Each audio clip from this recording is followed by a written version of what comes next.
Карла Шамлар, доброго вечора. Це другий блок вечірньої частини «Вогонь» на телеканалі АТР. Будемо говорити з депутаткою парламенту минулого скликання Ганною Гопко. Поки до новин, вироків в Криму, Південний окружний військовий суд в Ростові-на-Дону оголосив вирок двом громадянам України, кримських татар Зекірію Муратова та Вадима Бектимірова, засудили до 11 років в'язниці кожного. Зокрема, суд ухвалив 64-річного кримського татарина Зекірію Муратова до 11,5 років позбавлення волі. Він має інвалідність третьої групи, у нього низка захворювань опорно-рухового апарату, а також хронічна гіпертонія та стенокардія. Вадима Бектимірова до 11 років у колонії суворого режиму. Відповідно до вироку, обоє впродовж перших 3 років перебуватимуть у в'язниці. А після відбування незаконного покарання будуть обмежені у свободі пересування та вільному виборі місця проживання. Омбудсмен український Людмила Денисова вже назвала їх політичними в'язнями Кремля. В чому звинувачують цих кримських татар? Це стаття 205.5 Кримінального кодексу Російської Федерації «Участь у діяльності Хізб ут-Тахрір», яка визнана в Росії терористичною. І ми маємо ще підсумки зустрічі в Нормандії на рівні так званих політичних радників. Тому що називалося вчора в Берліні відбулися переговори політичних радників лідерів країн Нормандської четвірки. Повідомлялося, що метою української сторони на переговорах було розблокування роботи тристоронньої контактної групи до подальшого просування у мирному врегулюванні конфлікту на Донбасі. За результатами майже 9-годинних переговорів політичні радники лідерів країн Нормандської четвірки не ухвалили жодного рішення. Про це заявив представник української делегації на зустрічі, голова Офісу президента Андрій Єрмак. Сьогодні ми не змогли дійти до якогось спільного документу. Дійсно, сьогодні практично 9 годин продовжувалися ці перемовини.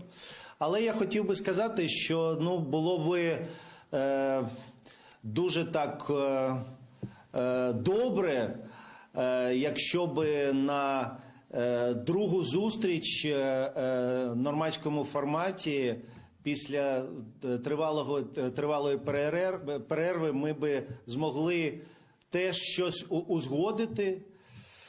Бажання таке є, але сьогодні відбулося, як відбулося. Представник Росії на переговорах політичних радників лідерів нормандського формату Дмитро Козак заявив, що майже 9 годин переговорів у Берліні не дали результатів через непоступливість України.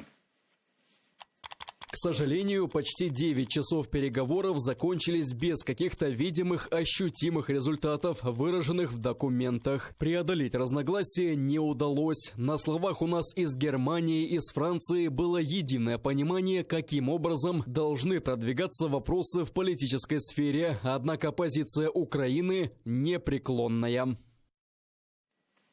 І президент України Володимир Зеленський сьогодні скликав Раду національної безпеки і оборони. Вона відбувалася в Харкові. Ми збиралися включити для вас брифінг після засідання Ради національної безпеки і оборони, але здебільшого більшість виступів була засекречена, особливих подробиць нема.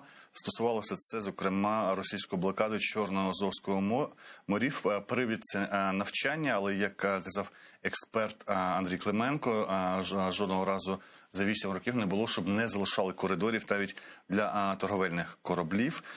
Також обговорювалося питання створення територіальної оборони на тлі того загострення, яке відбувається навколо українських кордонів. І вже на прямому зв'язку, мені кажуть, є Ганна Гопко, народна депутатка України минулого скликання. Якщо я не помиляюся, керівниця Комітету зовнішніх справ минулого парламенту. Ви очолювали комітет, тому вся міжнародна політика і міжнародні справи – це дотично до вас. Давайте одразу з того почнемо, що ми давали з вчорашніх брифінгів по зустрічі політичних радників нормандського формату, критикували її. Інтелігентно називають це лідери, тобто політичні радники, а неофіційно ті, хто критикують, називають спробою прямих переговорів Козака і Єрмака. Як ви оцінюєте ці переговори? На що вони були потрібні? Насправді вся активізація нормандського процесу, і, зокрема, зустрічі на рівні радників голів держав, як такий, знаєте, це як паралельна реальність. Коли під дулом стягнених військ, коли Путін шантажує весь світ, висуває нові неадекватні вимоги, а ми починаємо говорити про політичний трек чи політичну частину мінських домовленостей. Коли немає деескалації, а загрози нового вторгнення чи повномасштабної навіть війни є достатньо високими. І ми постійно чуємо від наших західних партнерів різні військові сценарії, які опції в Путіна є для того, щоб зробити чергову атаку, напад і так далі. Тому мені здається, що зараз всі зусилля України разом із США, Британією, Європейським Союзом мали би бути на те, щоб продемонструвати силу і побачити хоча б якісь речі для деескалації. І я розумію, що цим мінським форматом, можливо, домовлятися. Це як спроба отримати більше часу, більше зброї. Але це не означає, що ризики ймовірності нового вторгнення, плюс ми розуміємо, крім економічної блокади і спроби якої ми бачили через дії на Чорному і Азовському морях, енергетична блокада. Тому дуже важливо зараз не мати ілюзій і розуміти, що Російській Федерації, на попередній зустрічі радників, нагадаю, не вдалося, хоча Росія робила такі, знаєте, я не знаю, на що були розраховані спроби посадити за стіл перемовин з своїми найманцями і продовжити логіку «нас там нет», щоб в перспективі Україна, я сподіваюся, і ми будемо вигравати в міжнародних судах, і будуть засуджені злочини агресії, економічні компенсації за всі втрати, руйнування приміщень і так далі. Це тривалий процес, і якщо це зняття напруги, так само, як і візити високопосадовців, лідерів держав, президентів до України зараз, то все одно ми повинні розуміти, що нікуди не зникла загроза подальшого вторгнення, так само, як і наміри Держдуми на понеділок чи на наступний тиждень. Тобто в них є кілька різних опцій для продовження шантажу, погроз, тиску. Тому маємо надалі мобілізовувати всі зусилля. Тобто, наскільки я розумію, ви теж перебільшуєте оцінки, це як зустріч Козака і Єрмака і як непотрібної зустрічі, яку треба було уникати?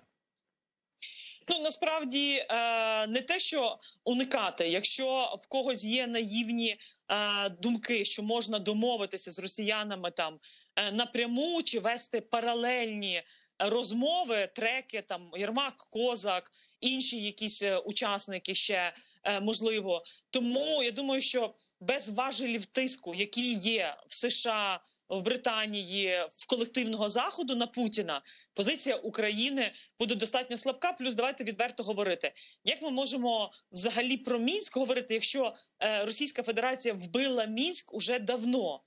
Вбила вона Мінськ тим, що експропріювала українські компанії, що ввела рубль на тимчасово окупованих українських територіях Донецької і Луганської областей, в тому, що здійснює паспортизацію. І я чомусь не почула жодного слова від українського представника про те, що паспортизація – це фактично вихід із Мінська. І тому, в принципі, я не розумію, яка може бути логіка говорити про Мінськ, коли немає припинення обстрілів, немає обміну всіх на всіх, немає виведення російської артилерії, важкої техніки і так далі. І тут ми раптом йдемо в логіці росіян, а давайте нагадаємо Україні, що вона винна через те, що вона не виконує свої зобов'язання. Чому ми не викладаємо і публічно не заявляємо про всі порушення, що фактично Мінськ як такий, він outdated, англійською мовою, українською це якби уже недоречний, не на часі, тому що є нові загрози і треба шукати нові інструменти, нову архітектуру безпеки, нові коаліції, нові формати і найголовніше – реально ефективні інструменти тиску, щоб Путін зрозумів, що на цей раз Захід не жартує. І взагалі логіка «if», оця «коли Путін нападе, тоді ми будемо Північний потік-2, зупинимо сертифікацію і запуск» і так далі. Тобто нам треба переконувати Захід, що треба перегравати путінську тактику і перебирати ініціативу, а не діяти в логіці держави-агресора. Пані Ганно, коли ви кажете про колективний Захід і недоречний Мінськ, дивіться по хронології минулого тижня. Борис Джонсон, прем'єр-міністр британський, взагалі не згадує під час візиту поняття Мінськ. От якби Мінську нема. А дуже хитро поступає президент Ердоган.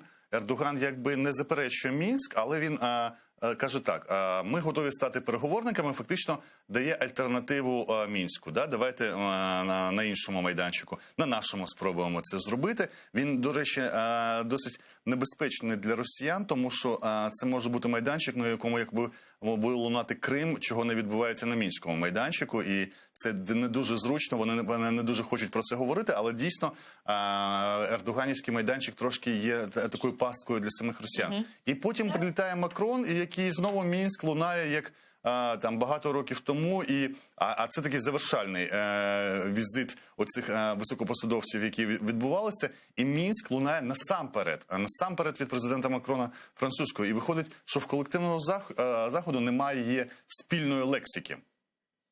Не те, що немає спільної лексики, а її немає, тому що немає comprehensive strategy, такої комплексної стратегії щодо Російської Федерації. І, зокрема, в питанні російської агресії проти України. І тут питання і Крим, і Донбас, тому що вони взаємопов'язані. І я погоджуюся з вами, що Росія вторглася в Україну через появу зелених чоловічків в Криму і анексію, і далі військові дії на Донбасі. І, відповідно, до моменту повного відновлення територіальної цілісності ми повинні ці речі пов'язати. Але давайте проаналізуємо, який інтерес кожного із цих лідерів, які приїжджають сюди до нас. І це якраз Путін і користається тим, що, як то кажуть, розділяє і властвує. Він розуміє, що єдиного бачення поки що немає. І всі спроби, зокрема, американського лідерства в цих дипломатичних перемовинах, зусиллях вибудувати, наприклад, спільну санкційну політику. Тому що якщо американці кажуть, що завтра будуть санкції, то вони мають розуміти, що в Європейському Союзі, зважаючи на рішення консенсусні, якась з країн, яка недавно не захотіла присутності збільшення НАТО на своїй території, хоча є членом НАТО, тобто якісь російські проксі, які є членами і ЄС, і НАТО, не почали це все хитати і демонструвати, що Захід слабкий, він не має узгодженої чіткої політики, позиції. І тому, очевидно, в Макрона мабуть, якесь таке, знаєте, у мене вже дежавю від участі Саркозі, тоді президента Франції, в регулюванню російської агресії в Грузії, до зараз Макрон, який на початку своєї каденції президентства, пригадуєте, як він казав, що давайте маленькі кроки, наприклад, припинення обстрілів, ceasefire, давайте досягнемо результату і будемо поступово рухатися по Мінську. Як Макрон зараз відреагує, що всі його підходи виявилися провальними? Тому що замість того, щоб побачити і припинення обстрілів, і виведення російських військ, ми бачимо навпаки стягнення нових. Пані Ганно, тоді скажіть, будь ласка, що давало підстави от кілька днів тому, десь до вчорашнього дня, говорити про певну, можливо, деескалацію? Були навіть висловлення Олафа Шольца, канцлера Німеччини, що, можливо, це ще не деескалація, але, принаймні, Росія зрозуміла, що санкції будуть такі, що мало не покажеться, і Росія зрозуміла, і ми можемо говорити. Було враження з висловлення Шольца, що такого пік пройдений, і потім знову, і ми бачимо вже від Блінкена, що Росія може навіть не дочекатися кінця Олімпіади в Пекіні і зробити це до вторгнення раніше. І зі вчорашнього дня враження, що ескалація подальшується. Що давало підстави говорити про її зниження, що дає підстави говорити про її збільшення? Підстави про її збільшення – це те, що, наприклад, ні про що не домовилися. Тобто за результатами уже другої зустрічі нормандських радників, я так сказала, за результатами, яких нема. Тобто за зустрічами результатів немає. І як сказав Козак, що позиція України непреклонна, чи як він там сказав, тобто незмінна, і ми не збираємося йти на жодні компроміси і не за рахунок наших національних інтересів займатися умиротворенням агресора. Тому очевидно, що станом на зараз в американців, я думаю, що за даними і розвідки, кількість чи чисельність військ не зменшилася на кордоні. Навпаки, ми бачимо військові навчання Росія-Білорусь. плюс ті спроби фактично військові навчання перевести в потенційну блокаду судноплавства в Чорному морі, розуміючи, що українська економіка 80% – це транспортування різних видів товарів через море. Тому жодних таких, як би скажімо, прогресу в тому, щоб отримати сигнали по деескалації, нема. А чому немає? Тому що сигналів до Путіна, наприклад, санкції його оточення. Тільки британці сказали, що ми готові вже нарешті там список, і навіть вчора оприлюднили драфт проекту. А Північний потік після візиту канцлера Німеччини до Вашингтона, вони ж сказали, що якщо вторгнеться, тоді ми застосуємо санкції, ми знаємо, як діяти. Але, можливо, тоді буде пізно. А плюс давайте не забувати, що Росія може спровокувати якісь диверсії і фактично створити перешкоди транспортування газу через територію України до Європейського Союзу. І в такий спосіб стимулювати Європейський Союз до пришвидшення сертифікації, бо це вже буде в інтересах громадян ЄС, їхніх виборців. А ми прекрасно розуміємо, що там, де є інтереси ЄС, вони будуть в першу чергу про себе думати, а не про Україну. І досвід 2014 року це підтвердив. Пам'ятаєте заочну перепалку, я вже не пригадую, здається, груднева вона була перед Новим роком, якщо не помиляюся, про санкції, тобто в разі, якщо буде агресія велика, санкції будуть байденівські, да? А якщо там дрібні, то санкцій не буде, а потім відповідь Зеленського така на спроба бути дотепними, що не буває агресії дрібних і великих, агресія є агресія, це наполягання на тому, що і санкції, і зброя, озброєння України, і всі речі потрібні до того, як вторгнення почнеться, а вже не після того, коли мало що кого це буде рятувати. І от ми зараз спостерігаємо масштабне блокування в Чорному, Азовському морях. Я не знаю, чи готові показати нам карту знову наші режисери. Вчора ми протягом вечора показували. Це дійсно виглядає дуже страшно, бо в Азовському морі ми притиснуті фактично до свого узбережжя. Тобто, якщо от кажучи так по-простецькому, це рівень пляжу. Да? Тобто ми можемо собі на пляж дозволити виходити. Ніякого фактично просування по Азовському морю нема. А по Чорному морю я думав, що оце невеличкий коридор вздовж берегів Румунії, Болгарії, це і є коридор, а виявляється, це не коридор, бо там дуже, кажуть, невелика глибина до 10 метрів і багато просто кораблів морських там просто не пройдуть. А оці дві великі плями в Чорному морі – це фактично повне блокування навіть вільної української території, ми вже не кажемо про Крим. І виглядає, що для західного, скажімо, споживача інформації агресії ж нема, війни нема, тому отака форма агресії, вона сприймається як нібито її нема. Чи можна її подавати, що це оце і є посилення агресії, оце і є затискання України, і яким чином подавати, щоб була на це реакція? І яким чином, от ви згадали про паспортизацію, яким чином будь-яку подальшу дію Росії, а дії можуть виглядати, скажімо, набагато м'якшими, ніж просто війна і вбивство людей, да? От паспортизація, блокування, як їх просувати, що це і є подальші дії Росії, що на тлі нагнітання вона може просувати інші речі і тиснути далі на Україну? Дивіться, власне, відповідно і до резолюції ООН 3413, здається, тобто такі дії, це вже є один із інструментів агресії.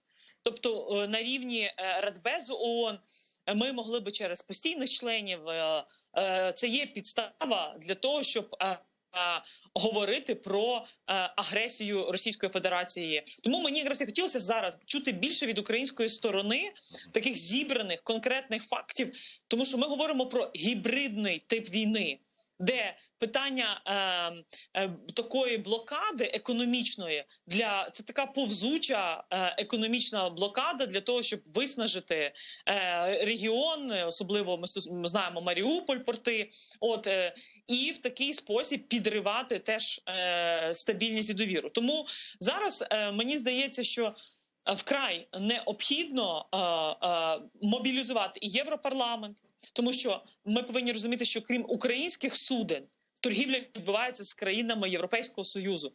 Тобто, щоб вони, якщо вони, скажімо, там міжнародне право, Конвенція ООН з морського права і так далі. Тому тут та ж сама Туреччина, коли Ердоган був тут, це дуже важливо мати угоду про вільну торгівлю.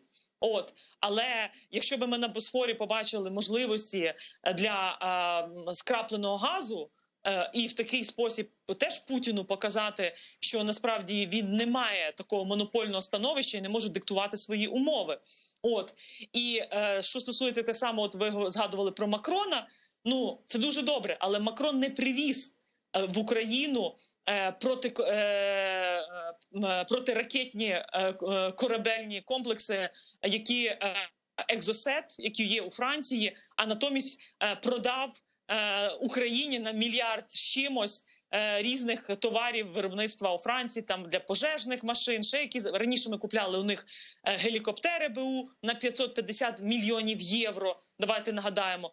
Тому, а замість того Макрон міг сказати, французькі кораблі, які в них потужні, взагалі одні з кращих, будуть в Чорному морі, і вони будуть, як пригадуєте, влітку британський королівський «Дефендер», коли росіяни почали розказувати, що куди там мало не обстріли були, попередження, а вони сказали, є свобода судноплавства, навігації, ми нічого не порушуємо, це українські території і так далі. Де французька позиція хоча б трішки була скопійована, як це зараз роблять британці? Це дуже класно приїхати в Київ, говорити про Мінськ, нав'язувати політичну частину, лякати, що давайте уникнемо масштабної війни, натомість давайте підемо на певні компроміси, продати нам на 1,2 мільярда, повернутися в свою країну і сказати, чудово, я ще й заробив на Україні. Тобто це не є реальна підтримка лідерства. І тому ми повинні говорити, що в Європейському Союзі взагалі глобально бракує справді відповідального лідерства, яке би поставило цінності повоєнної Європи після Другої світової війни, коли Роберт Шуман, один із батьків-засновників ЄС, вони чітко, які декларація Шумана в 50-му році, але вона базувалася на цінностях. І весь цей період повоєнна Європа уникала погроз Радянського Союзу, тому що вони не зраджували цим цінностям і були один одному підтримку. А зараз що ми бачимо? Грузію проковтнули, Україну проковтнули в 14-му, зараз сприймають все, як нібито, розумієте, для них це частина якоїсь, для Макрона, як виграти вибори, показати, що він ніби може помирити і так далі. Тому мені здається, що Україна мала би зараз своєю непохитною позицією теж продемонструвати стійкість, готовність захищатися і на жодні компроміси не йти.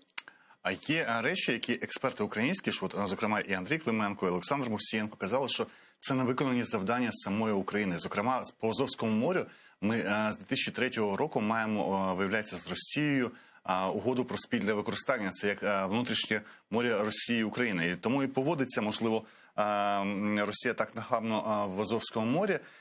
Коли я Андрій Клименко вчора спитав, а ви уявляєте собі, наприклад, яким чином, якщо Україна виходить з цієї угоди і в односторонньому порядку навіть визначає свої кордони, що дозволяє міжнародне право, він каже, ми мали кілька випадків з Росією в Чорному морі, коли вони впритул приходили до кордонів і були їм попередження, і вони не порушували цей кордон, і фактично це треба робити. Чи наскільки вам відомо більше, з яких угод нам дійсно треба ще вийти, і які кроки самим на початку, самим України, перед тим, як закидати тому ж Макрону, самим, власне, тут в Україні треба зробити перед тим, як вимагати від світу? Насправді дуже багато експертів, зокрема, крім пана Андрія, ви згадували, Борис Бабін, який чітко говорить, що ми продовжуємо в Азовському морі торгувати рибою.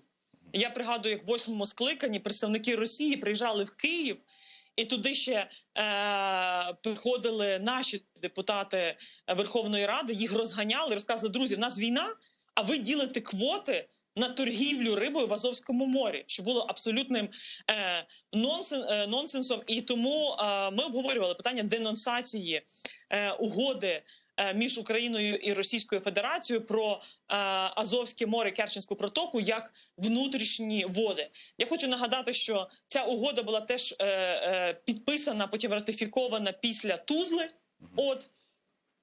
цього конфлікту, коли Україна змушена була піти, тому що відповідно це ніякі не внутрішні води і так далі. І коли ми піднімали питання про денонсацію, тоді позиція українського МЗС, це десь 2015-17 роки було, що оскільки ми подаємо і морський арбітраж, і різні інші міжнародні судові позови, то нам потрібно ще якийсь час використовувати цю угоду, тому що ми ставили питання, а як буде, якщо ми завтра захочемо, щоб в Азовському морі були присутні військові кораблі членів країн НАТО, там Сполучені Штати Америки, Британія і так далі. І чомусь Міністерство закордонних справ тоді наполягало на тому, що потрібна ця угода, хоча в комітеті позиція була у Верховній Раді абсолютно інша щодо того, щоб була денонсація.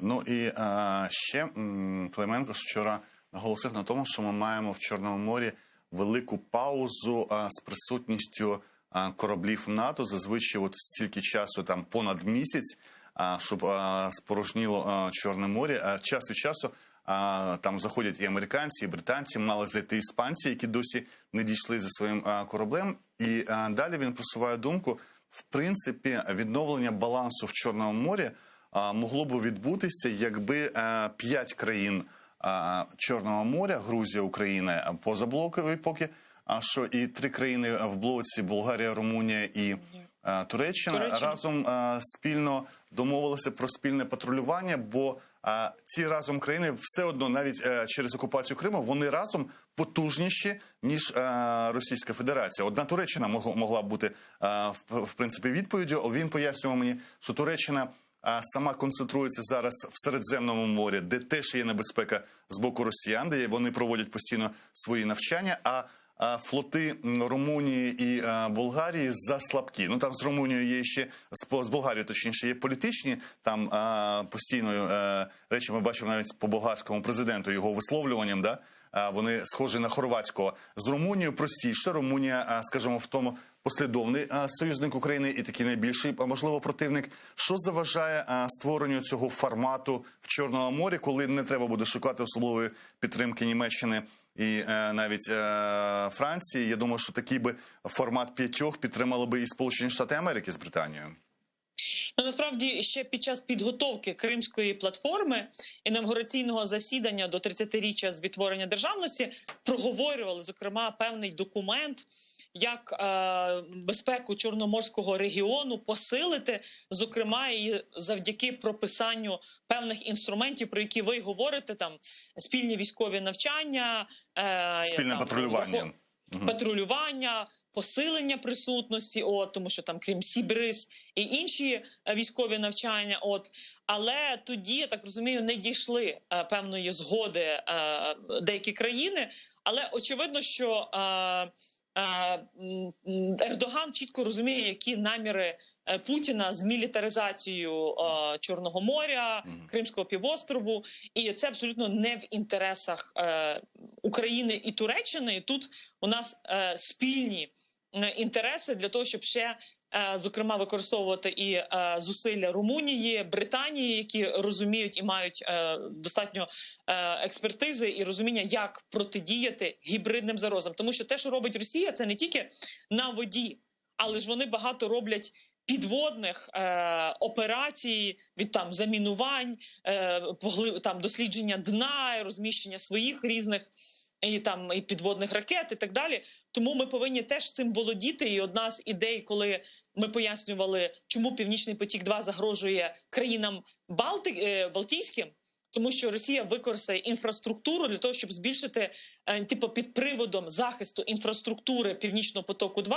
збільшить свою військову присутність, а також матиме можливість доступу до всіх комунікацій натівських країн, знімання інформації, додаткових якихось таких дій.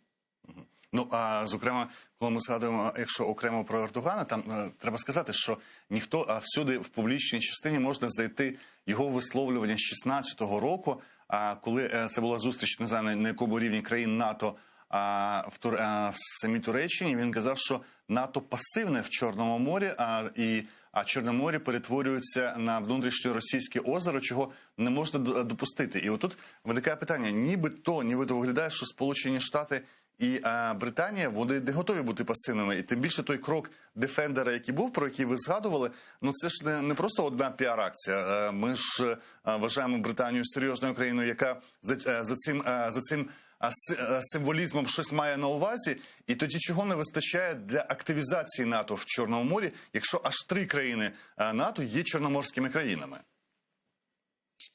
Ну, насправді, я думаю, що Україні треба в цьому питанні, зокрема, коли ми ухвалювали морську доктрину, ось, і взагалі військово-морські сили України. Тобто ми розуміємо, що для України важливо, перше, посилити захист з неба, тобто протиповітряна оборона, потім всі комплекси, які, як в нас були там кольчуги, і інші, які зараз, наприклад, це берекери ізраїльського виробництва, чи в Чехії є достатньо, тобто все, щоб захистити можливі удари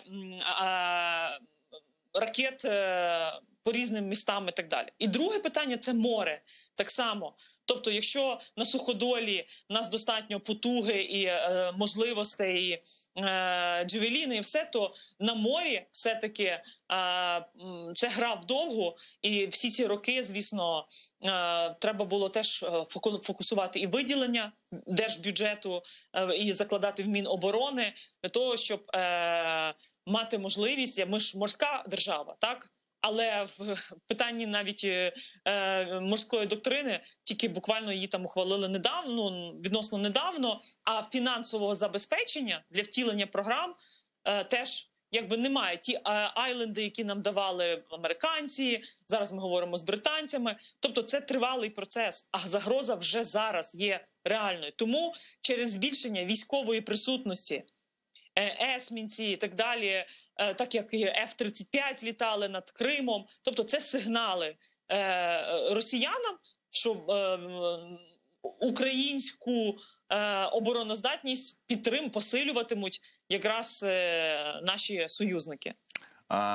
Франції ми багато уваги приділили по Німеччині. Пам'ятаєте, це був лист 78 інтелектуалів німецьких по зверненню до німецького уряду по зміни політики до Росії і постійна критика Німеччини за відмову навіть продавати, не просто надавати, а продавати Україні зброю і їхні заборони робити це третім країнам, які мають зброю німецького виробництва, щоб передавати Україні. Щось відчуваєте це? Якісь зрушення в Німеччині відбуваються? Чи політика, в принципі, Берліну не дуже відрізняється від французької політики наразі? Ну, політика Берліну під тиском громадської думки не лише української, але і країни Східної Європи, США, Британія, очевидно, вони намагаються проводити дебати, як були в Бундестазі буквально там 2 тижні тому, шукати варіанти, як крім шоломів захисних ще Україну забезпечити, щоб очистити свою репутацію. Але давайте відверто говорити. Німецька економіка експортоорієнтована. Їм потрібен дешевий газ. Їм потрібні ринки збуту для своїх BMW, для своїх Siemens, Trupp і так далі. Ну, і я так вже трошки примітивізую, але насправді вони будуть завжди дуже прагматично підходити. Як для них Germany first. Спочатку Німеччина, тоді Європейський Союз, а тоді все інше. Решта. В тому числі решта. Давайте говорити дуже щоб не мати ілюзій. І тому дійсно всі наші спроби там працювати із німецькими компаніями, щоб вони теж сприймали Україну як торгівельного партнера, нарощення обсягів, інвестицій і так далі. Але вони прекрасно розуміють, плюс в них є ще питання Китаю, так само як деяких наших західних, вони не розуміють, що двоє проти всіх. І Китай, і Російська Федерація, вони проти цивілізованого західного світу. І тому часто наївно думати, що треба вести хоча б якийсь діалог з Росією, яка шантажує весь світ і нам взагалі хоче знову вторгнутися, щоб якийсь мінімізувати впливи Китаю. Тому що тут є взаємозалежність. Якщо завтра Росія і те, що вона робить в Чорному, Азовському морях, післязавтра це може робити Китай. Ми знаємо про їхні плани і щодо Східно-Китайського моря, і щодо Тайваню, і багато інших. Тому тут слабкість позиції щодо Росії може бути сприйнята Китаєм як такий одобрямс до їхніх дій. Плюс це певне розпорошення. От Путін займається таким геополітичним розводняком. Тобто створює театри бойових дій, одним обіцяє одне, другим інше. І ми ще до кінця не знаємо, про що вони домовилися під час зустрічі з китайським лідером, але точно щось було. Але мене насправді турбує, що Росія дуже слабка зараз. Після 22 років президентства Путіна чи керівництва і економіка, і російські еліти, і те, як себе Китай поводить в Сибіру, навіть на Байкалі і так далі. Тобто замість того, щоб реально розуміти, хто потенційні вороги в майбутньому Росії, Путін заганяє взагалі Росію абсолютно хибний сценарій подальшого розвитку. І те, що він кричав на Сокурова, пам'ятаєте, ви що, хотите превратить Російську Федерацію в Московію? Такого не будет. Хотя у нас тут 2000 конфліктів з територіальними претензіями. От коли він розказував, що Москва – столиця Москви, а решта регіонів, республік живуть в абсолютній ніщиті і так далі. Тобто ми розуміємо, що і питання, що в Україні немає центрів, які б могли досліджувати Росію і пропонувати реальні полісі з політики, розуміти, як асиметрично діяти, тому що проблем всередині РФ багато, і навіть Путін публічно про них говорить. Якщо повернутися до прагматизму Німеччини, то виходить навіть цей конфлікт, фактично політично-медійний, який стався теж минулого тижня навколо Russia Today, а потім Deutsche Welle. Ви теж, мабуть, спостерігали, да, за цим конфліктом. Це просто така дрібниця. Да? Німеччина не буде зважати, що це фактично теж ціннісні речі. Німеччина хотіла робити все просто в рамках свого законодавства. Росія відповіла так, як відповіла, і це не загострить, в принципі, сильно їхні позиції. Все одно прагматизм економічний буде зберігатися по відношенню до Росії до кінця. Ну, тому що, дивіться, головні спонсори ключової партії соціал-демократів, вони орієнтовані на російський ринок, на спільну торгівлю. Там зав'язки дуже великі. Мало того, російський бізнес фінансує багато компаній, особливо суднобудівних, Гамбург і так далі. Тобто різні землі Німеччини. Тобто вони дуже глибоко інкорпоровані, як у Франції є русофільство певне, так само і в Німеччині великі бізнес-зв'язки. Це не означає, що громадяни Франції і Німеччини сприймають якось там позитивно Путіна. Ні, вони не сприймають Путіна, але щодо Російської Федерації і щодо економіки і так далі, в них абсолютно прагматичний підхід.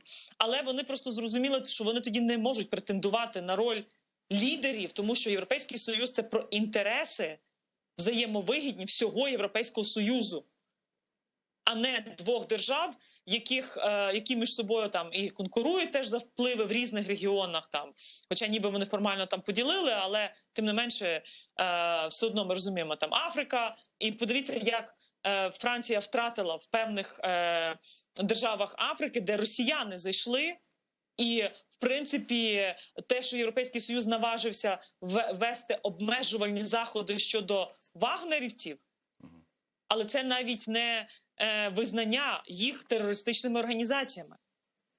Це обмеження їхніх за кордоном подорожей, замороження певних активів, рахунків, скасування віз, але не визнання на рівні ЄС такі приватно-військові компанії, як Вагнер Груп, терористичними організаціями. І щоб прив'язати це, а хто ж фінансує, чи хто курує ці терористичні організації? Щоб раптом не вийти на російську державу. Дякую, це була Ганна Гопко, в минулому керівниця парламентського комітету у зовнішньополітичних справах і народна депутатка України минулого скликання. Ми йдемо на новини. Після новин за 20 хвилин в цій студії будемо знову говорити. Це буде останній блок Бугун на сьогодні. Дякую.